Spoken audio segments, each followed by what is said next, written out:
Before we begin, please imagine the bell notification is on and you're subscribed to Huna Stories.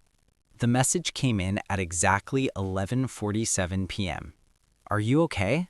Just 4 words, polite, casual, the kind of text you send when you're sitting alone in a hotel room, or maybe when the person next to you has finally fallen asleep.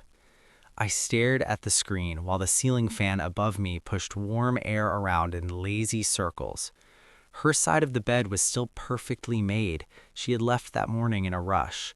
Quick kiss on my cheek, suitcase wheels rolling fast across the tiles, excitement in her voice that somehow never quite reached her eyes. I typed, deleted, typed again. Then I sent the truth. No, and I think you know why. 3 little dots appeared, disappeared, appeared again. That was the moment I knew my words had landed heavier than she expected. For weeks before that night, I had been doing what most husbands do when something starts feeling wrong. I blamed myself. Too busy with work, too quiet lately, too predictable, too safe. She said the trip was a reset, a work conference with a few days of sightseeing attached. I nodded, smiled, told her she deserved it, told her to enjoy herself. But the little things had already started stacking up. Missed calls that went straight to voicemail. Her phone always face down on the table now, a new password on her lock screen. She laughed and said she forgot to tell me. She smiled more at her scream than she smiled at me during dinner. When I asked who she was texting, she would say, "Just work," and lean her shoulder away like my curiosity was something sharp. I told myself I was being paranoid. Marriage does that sometimes. It makes you afraid of shadows. The first night she was gone, I called just to hear her voice. No answer. An hour later, a text. "Sorry, long day. Exhausted." The second night, same thing. The third night, sleep refused to come. The house felt too loud with memories. Her coffee mug still sitting on the counter, her favorite sweater draped over the back of the chair like she'd only stepped out for a minute. I opened our shared laptop, hoping to drown the quiet with something mindless. Duh. That's when the notification popped up, a synced message, one she never meant for me to see. "I miss how you looked at me tonight." My chest tightened, my hands turned cold. I clicked before I could talk myself out of it. There was more. Not pictures, not anything explicit. Something worse inside.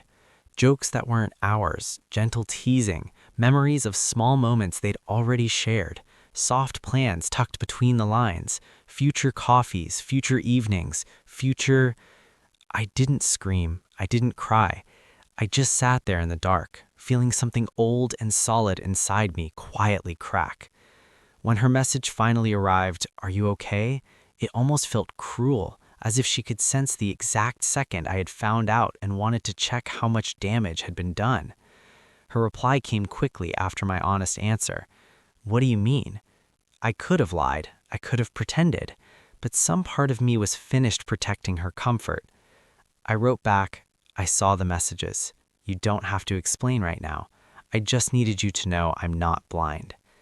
Silence. Long minutes of silence. Then the phone rang. I let it ring 5 times before I answered.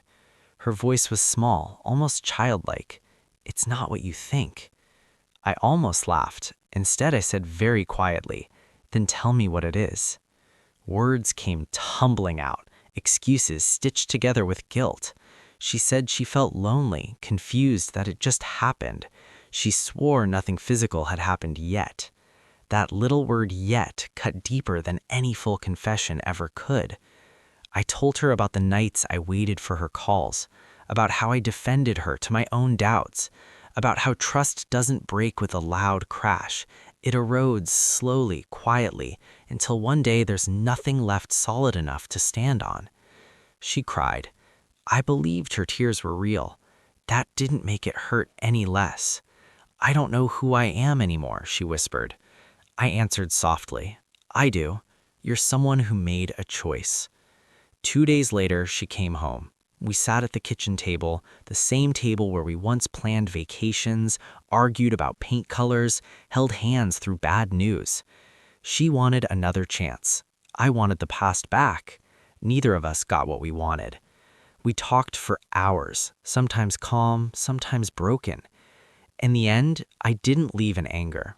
I left in clarity. Loving someone doesn't mean you have to accept the slow death of your own self-respect. Now, when I remember that single text, "Are you okay?" I finally understand what it really was. Not concern, confirmation. She was checking to see if I still believed the version of us she was trying to hold together. I didn't. And somehow that quiet knowing hurt more than the messages themselves. Long pause. Some heartbreaks arrive with shouting and slammed doors. Others come softly with 4 simple words at 11:47 p.m.